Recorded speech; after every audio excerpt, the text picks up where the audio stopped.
Hi welcome to sense of school of life sciences. ഇന്ന് നമ്മൾ fisheries statistics എന്ന് പറയുന്ന മൊഡ്യൂളില് കുറച്ച് ക്വസ്റ്റ്യൻസ് നമുക്ക് എക്സാമിന് വരാൻ ചാൻസ് ഉള്ള കുറച്ച് ക്വസ്റ്റ്യൻസ് ആണ് നമ്മൾ ഇന്ന് നോക്കാൻ പോകുന്നത്. ഓക്കെ, കുറച്ച് MCQs. അപ്പൊ ഈ ഒരു പോർഷൻ എന്ന് പറഞ്ഞാൽ നമ്മുടെ സിലബസ് തന്നെ ഏറ്റവും വെയിറ്റേജ് കൂടിയ പോർഷൻസിൽ ഒന്നാണ്. അതായത് 10 ആണ് ഇത് ഇവിടുത്തെ വെയിറ്റേജ് വരുന്നത്. അപ്പൊ നമുക്ക് ഇവിടെ നിന്ന് കുറച്ച് ക്വസ്റ്റ്യൻസ് പരിചയപ്പെടാം. ഇങ്ങനെയൊക്കെ ആയിരിക്കും എന്താ നമ്മുടെ എക്സാമിന് ഇവിടെ നിന്ന് ക്വസ്റ്റ്യൻസ് വരാം. അപ്പൊ ഫസ്റ്റ് ക്വസ്റ്റ്യൻ ഇതാണ്, which is not a property of normal distribution. Normal ഡിസ്ട്രിബ്യൂഷന്റെ പ്രോപ്പർട്ടി അല്ലാത്തത് ഏതെന്നാണ് ചോദിച്ചിട്ടുള്ളത്. Option A bell shaped, option B symmetrical, option C mean equal to median equal to mode, D എന്ന് പറഞ്ഞാൽ സ്ക്യൂനെസ് നോട്ട് ഈക്വൽ ടു 0. അപ്പൊ ഇവിടെ നമുക്ക് answer കൊടുത്തിട്ടുണ്ട്. ഡി ആണ് answer. Skewness not equal to 0 എന്നുള്ളതാണ് എന്ത് പ്രോപ്പർട്ടി അല്ലാത്തത്, നോർമൽ ഡിസ്ട്രിബ്യൂഷന്റെ പ്രോപ്പർട്ടി അല്ലാത്തത്. ഇപ്പൊ നോർമൽ ഡിസ്ട്രിബ്യൂഷന്റെ പ്രോപ്പർട്ടി അല്ലാത്തത് ഇപ്പൊ നമുക്ക് മനസ്സിലായി. അപ്പൊ ഈ സ്ക്യൂനെസ് എന്ന് പറഞ്ഞാൽ എന്താണ്? ആക്ച്വലി അസിമെട്രിയെ മെഷർ ചെയ്യാനുള്ള ഒരു എന്താ ടേം ആണ് എന്ത് സ്ക്യൂനെസ് എന്ന് പറയുന്നത്, അല്ലെങ്കിൽ it is A measure of asymmetry. അപ്പൊ അങ്ങനെയുള്ള സ്ക്യൂനെസ് എന്ന് പറയുന്നത് നോട്ട് ഈക്വൽ ടു 0 എന്ന് പറഞ്ഞാൽ എന്താണ്? അസിമെട്രി ഉണ്ട് എന്നാണ് അർത്ഥം. നമ്മുടെ നോർമൽ ഡിസ്ട്രിബ്യൂഷന്റെ പ്രോപ്പർട്ടീസ് എന്തൊക്കെയാണ്? അവര് സിമ്മട്രിക്കൽ ആണെന്നുള്ളതാണ് ഒന്നാമത്തെ പ്രോപ്പർട്ടി. അതായത് അവരുടെ ലെഫ്റ്റ് സൈഡും റൈറ്റ് സൈഡും ഈക്വൽ ആയിരിക്കും. അതായത് അവർക്കൊരു ബെൽ ഷേപ്പ് ആയിരിക്കും ഉണ്ടായിരിക്കുക. അപ്പൊ അതൊക്കെ കൊണ്ട് തന്നെ ഇവരെന്താണ്? അവര് സിമ്മട്രിക്കൽ ആണ്, അസിമെട്രിക്കൽ അല്ല. അപ്പൊ അസിമെട്രി ഉണ്ടെങ്കിൽ മാത്രമേ അവർക്ക് സ്ക്യൂനെസിന്റെ കാര്യം അവിടെ വരുന്നുള്ളൂ. അപ്പൊ സ്ക്യൂനെസ് നോട്ട് ഈക്വൽ ടു 0 എന്ന് പറയുന്നത് ഒരു പ്രോപ്പർട്ടി അല്ല, നോർമൽ ഡിസ്ട്രിബ്യൂഷന്റെ പ്രോപ്പർട്ടി അല്ല. ഓക്കെ, അടുത്ത ക്വസ്റ്റ്യനിലേക്ക് പോവാം. അടുത്ത ക്വസ്റ്റ്യൻ പറയുന്നതെന്ന് വെച്ചാൽ നോർമൽ ഡിസ്ട്രിബ്യൂഷനെ കുറിച്ച് തന്നെയാണ്. Normal distribution is important because. എന്തുകൊണ്ടാണ് നോർമൽ ഡിസ്ട്രിബ്യൂഷൻ ഇമ്പോർട്ടന്റ് ആയതെന്നാണ്. അപ്പൊ ഓപ്ഷൻസ് വായിക്കാം. A it is easy to draw, B most biological data follow it, C it has 2 peaks, D it has no variance. അപ്പോ ഇവിടെ answer വന്നിട്ടുള്ളത് option B ആണ്, most biological data follow it. അതായത് normal distribution ആണ് majority biological ഡേറ്റാസും എന്ത് ചെയ്യുന്നത്? Follow ചെയ്യുന്നത്. അതാണ് നോർമൽ ഡിസ്ട്രിബ്യൂഷന്റെ ഇമ്പോർട്ടൻസ് എന്ന് പറയുന്നത്. അപ്പൊ ഇറ്റ് ഹാസ് 2 പീക്സ് എന്ന് പറയുന്നത് തെറ്റാണ്, കാരണം അത് ബെൽ ഷേപ്ഡ് കർവ് ആണ്. അപ്പൊ അതിന് ഒറ്റ പീക്കേ ഉള്ളൂ. ഓക്കെ, അടുത്ത ക്വസ്റ്റ്യൻ നോക്കുകയാണെങ്കിൽ, which statistical test are based on normal distribution. Normal ഡിസ്ട്രിബ്യൂഷനെ ബേസ് ചെയ്ത് ചെയ്യുന്ന സ്റ്റാറ്റിസ്റ്റിക്കൽ ടെസ്റ്റ് ഏതെന്നാണ് ചോദിച്ചിട്ടുള്ളത്. ഒരുപാട് ടെസ്റ്റുകൾ നമുക്കറിയാം, നമ്മൾ ക്ലാസ്സുകളിൽ ടെസ്റ്റുകളെ കുറിച്ച് പഠിച്ചിട്ടുണ്ട് അല്ലെ. Chi square test, T test, student T test, അല്ലെങ്കിൽ T test, then Poisson test ഒക്കെ നമ്മൾ പഠിച്ചിട്ടുണ്ട്. അപ്പൊ ഇതിൽ ഏത് ടെസ്റ്റ് ആണ് നോർമൽ ഡിസ്ട്രിബ്യൂഷൻ ബേസ് ചെയ്തിട്ടുള്ളതെന്നാണ്. Option B T test and Z test ആണ് നോർമൽ ഡിസ്ട്രിബ്യൂഷൻ ബേസ് ചെയ്തിട്ടുള്ള ടെസ്റ്റുകൾ, സ്റ്റാറ്റിസ്റ്റിക്കൽ ടെസ്റ്റുകൾ. ഇനി ഫോർത്ത് ക്വസ്റ്റ്യൻ എന്താണ്? Formula for standard error of mean.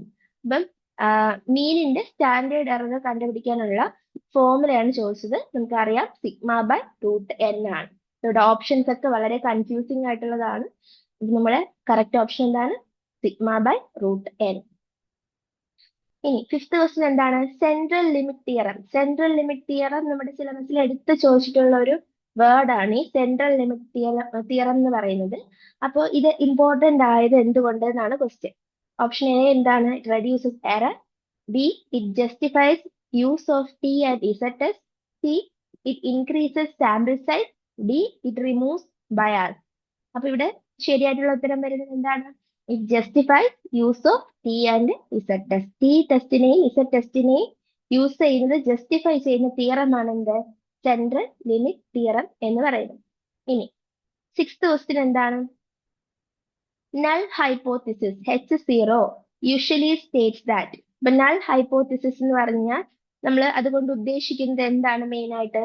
Option A പറയുന്നത് there is A significant difference എന്നാണ്, ബി പറയുന്നത് ദർ ഇസ് നോ ഡിഫറൻസ് എന്നാണ്, സി ദ എക്സ്പെരിമെന്റ് ഫെയിൽഡ് എന്നാണ്, ഡി പറയുന്നത് ഓൾട്ടർനേറ്റീവ് ഈസ് ട്രൂ എന്നാണ്. അപ്പൊ നൾ ഹൈപ്പോത്തിസിസ് എന്ന് പറഞ്ഞാൽ അത് എന്താണ് ഉദ്ദേശിക്കുന്നത്? ദർ ഇസ് നോ ഡിഫറൻസ് എന്നാണ് ഉദ്ദേശിക്കുന്നത്. സിഗ്നിഫിക്കന്റ് ഡിഫറൻസ് എന്ന് പറഞ്ഞത് ഓപ്ഷൻ തെറ്റാണ്. എക്സ്പെരിമെന്റ് ഫെയിൽഡ് അല്ല. ഓൾട്ടർനേറ്റീവ് ഈസ് ട്രൂ എന്ന് പറയുന്നത് റോങ് ആയിട്ടുള്ള ഓപ്ഷൻ ആണ്. ദർ ഇസ് നോ ഡിഫറൻസ് എന്നുള്ളതാണ് കറക്റ്റ് ഓപ്ഷൻ. അടുത്ത ക്വസ്റ്റ്യനിലേക്ക് പോവാം. 7th ക്വസ്റ്റ്യൻ ഇതാണ്. Alternative hypothesis H1 indicate. അപ്പൊ H1 എന്ന് പറയുന്നത് ഇൻഡിക്കേറ്റ് ചെയ്യുന്നത് എന്താണ്? അത് നേരത്തെ H0 ഇൻഡിക്കേറ്റ് ചെയ്യുന്നത് എന്താണെന്ന് നമ്മൾ പറഞ്ഞു, നോ ഡിഫറൻസ് ആണ്.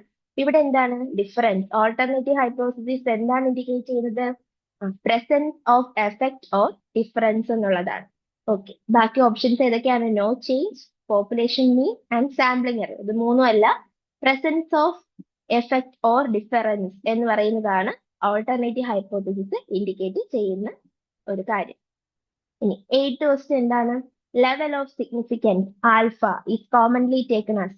ഇവിടെ നിന്ന് വേണമെങ്കിൽ ലെവൽ ഓഫ് സിഗ്നിഫിക്കൻസിന്റെ എന്താണ് ഇപ്പൊ ടൈപ്പ് 1 എററുമായിട്ട് ബന്ധപ്പെടുത്തി ലെവൽ ഓഫ് സിഗ്നിഫിക്കൻസിന്റെ കാര്യമൊക്കെ ചോദിക്കാൻ ചാൻസ് ഉണ്ട്. ഇതൊരു നല്ലൊരു ക്വസ്റ്റ്യൻ ആണിത്.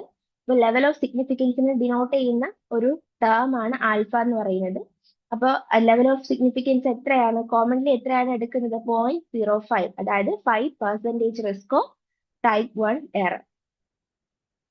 9th ക്വസ്റ്റ്യൻ ആണ്. ടൈപ്പ് 1 എറർ എങ്ങനെയാണ് ഉണ്ടാകുന്നത് എന്നാണ്. ഓപ്ഷൻ എ പറയുന്നത് null hypothesis is accepted but false. B പറയുന്നത് null hypothesis is rejected but true. C പറയുന്നത് alternative hypothesis is accepted but false. D പറയുന്നത് എന്താണ്? സാമ്പിൾ സൈസ് ഈസ് സ്മോൾ എന്നാണ്. അപ്പൊ ഇവിടെ ടൈപ്പ് 1 എറർ ഉണ്ടാകുന്നത് എപ്പോഴാണ്? നൾ ഹൈപ്പോത്തിസിസിനെ റിജക്ട് ചെയ്യുന്ന സമയത്താണ്. ബട്ട് അതെന്തായിരുന്നു? ട്രൂ. നൾ ഹൈപ്പോത്തിസിസ് ട്രൂ ആയിരുന്നു, ബട്ട് ഇറ്റ് ഈസ് റിജക്റ്റഡ്. ആ ഒരു കേസിലാണ് ടൈപ്പ് 1 എറർ സംഭവിക്കുന്നത്. ഇനി 10th ക്വസ്റ്റ്യൻ ചോദിച്ചിട്ടുള്ളത് if P value is greater than alpha, ആൽഫയെക്കാളും പി വാല്യൂ കൂടുതലാണെങ്കിൽ നമ്മൾ എന്ത് ചെയ്യും എന്നാണ്. ഇത് നമ്മൾ നൾ ഹൈപ്പോത്തിസിസിനെ കുറിച്ചൊക്കെ പഠിക്കുമ്പോൾ പഠിക്കുന്ന കാര്യമാണ് കേട്ടോ. ഓപ്ഷൻ എ പറയുന്നത് റിജക്ട് നൾ ഹൈപ്പോത്തിസിസ്, ബി പറയുന്നത് അക്സെപ്റ്റ് ഓൾട്ടർനേറ്റീവ് ഹൈപ്പോത്തിസിസ്, സി പറയുന്നത് do not reject null hypothesis എന്നാണ്, ഡി പറയുന്നത് ഇൻക്രീസ് സാമ്പിൾ സൈസ്. അപ്പൊ ഇവിടെ പി വാല്യൂ ആൽഫയെക്കാളും കൂടുതലാണെങ്കിൽ എന്താണ് നമ്മൾ എന്താ ചെയ്യുന്നത്? We do not reject null hypothesis. Null ഹൈപ്പോത്തിസിനെ റിജക്ട് ചെയ്യില്ല. ഓക്കെ. ദെൻ 11th ക്വസ്റ്റ്യൻ പറയുന്നത് T test is used to compare.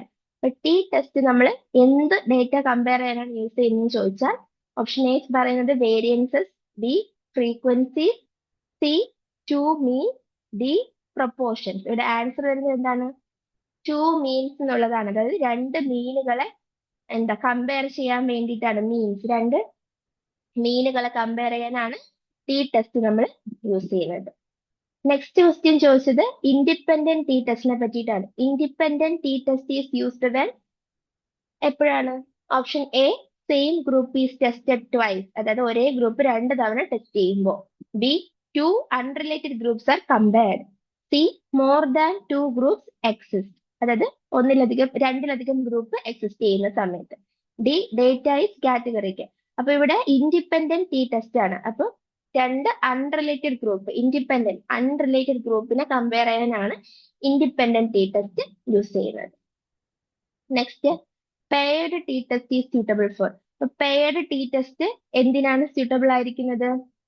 Option A ചോദിച്ചിട്ടുള്ളത് 2 ഡിഫറെന്റ് ഫോൺ, ബി പറയുന്നത് മോർ ദാൻ 2 ട്രീറ്റ്മെന്റ്. അപ്പൊ ഈ ഓപ്ഷൻസ് ഒക്കെ ഫിഷറീസുമായി ബന്ധപ്പെട്ട് തന്നിട്ടുള്ളതാണ് കേട്ടോ. ഒരു എക്സാമ്പിൾ വെച്ചിട്ട് തന്നിട്ടുള്ളതാണ്. അതായത് പെയർഡ് ടി ടെസ്റ്റ് യൂസ് ചെയ്യുന്ന സന്ദർഭങ്ങൾ, സ്യൂട്ടബിൾ ആയിട്ടുള്ള സന്ദർഭങ്ങളാണ് ചോദിച്ചിട്ടുള്ളത്. അപ്പം 2 ഡിഫറെന്റ് പോണ്ടുകൾ തമ്മിൽ സ്റ്റഡി നടത്തുമ്പോൾ യൂസ് ചെയ്യാൻ പറ്റുന്നുണ്ടോ, അല്ലെങ്കിൽ 2 ഡിഫറെന്റ് ട്രീറ്റ്മെന്റുകൾ, അതായത് നമ്മൾ ഫോൺ ട്രീറ്റ്മെന്റ് ഒക്കെ ചെയ്യുമല്ലോ, അപ്പൊ ആ ഒരു ടൈമിൽ യൂസ് ചെയ്യുന്ന ഒരു ടെസ്റ്റ് ആണോ പെയർഡ് ടി ടെസ്റ്റ്, അതോ ബിഫോർ ആൻഡ് ആഫ്റ്റർ മെഷർമെന്റ് എടുക്കുന്നതിന് മുൻപും ശേഷവും ആണോ paired T test suitable? Then frequency data. അപ്പൊ ഇതിലേതാണ്? സി ആണ് അല്ലെ. ബിഫോർ ആൻഡ് ആഫ്റ്റർ മെഷർമെന്റ് ആണ് പെയർഡ് ടി ടെസ്റ്റ് ചെയ്യാൻ സ്യൂട്ടബിൾ ആയിട്ടുള്ളത്. ദെൻ 14th ക്വസ്റ്റ്യൻ ഇതാണ്. T test is A. T test എന്ന് പറയുന്നത് എന്താണെന്നാണ്. അപ്പൊ നമുക്ക് പാരാമെട്രിക് ടെസ്റ്റുകളും നോൺ പാരാമെട്രിക് ടെസ്റ്റുകളെ പറ്റിയിട്ട് നമുക്ക് വിശദമായിട്ട് പഠിക്കാനുണ്ട്. അതിൽ പാരാമെട്രിക് ടെസ്റ്റിന്റെ ഉള്ളിൽ വരുന്ന ഒരു ടൈപ്പ് ആണ് എന്ത് T test. T test is A type of parametric test.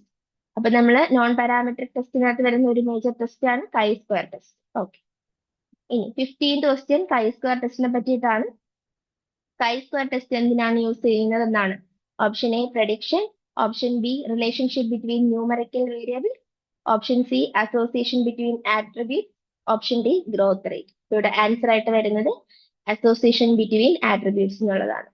അപ്പൊ ഇത്രയും ക്വസ്റ്റ്യൻസ് ആണ് ഉള്ളത്. ഓക്കെ, അപ്പൊ നമ്മുടെ ഈ ഒരു പോർഷനിൽ നിന്ന് ഇങ്ങനെയുള്ള ടൈപ്പ് ഓഫ് ക്വസ്റ്റ്യൻസ് ഒക്കെ ആയിരിക്കും വരാറ്. അപ്പൊ നമ്മൾ വിശദമായി പഠിച്ചാൽ മാത്രമേ നമുക്ക് ആ ഒരു ഏരിയയിൽ നിന്ന് 10 മാർക്ക് സ്കോർ ചെയ്യാൻ പറ്റുള്ളൂ. അപ്പൊ ഇതിന്റെയൊക്കെ ഡീറ്റെയിൽഡ് ആയിട്ടുള്ള നോട്ട്സും ക്ലാസ്സും ഒക്കെ സെൻസോബിൽ പ്രൊവൈഡ് ചെയ്യുന്നുണ്ട്. അപ്പൊ കൂടുതൽ ക്ലാസ്സുകൾ നിങ്ങൾക്ക് ലഭിക്കാൻ വേണ്ടിയിട്ട് നിങ്ങൾ സെൻസോബിന്റെ ക്ലാസ്സുകളിലേക്ക് ജോയിൻ ചെയ്യുക. ഇതുപോലുള്ള MCQ പ്രാക്ടീസ് സെക്ഷൻസ് കിട്ടാൻ വേണ്ടി സെൻസോബ് ചാനൽ ഒന്ന് സബ്സ്ക്രൈബ് ചെയ്ത് വെക്കുക. ആൻഡ് മറ്റൊരു MCQ സെഷനുമായിട്ട് നമുക്ക് വീണ്ടും കാണാം. ബൈ.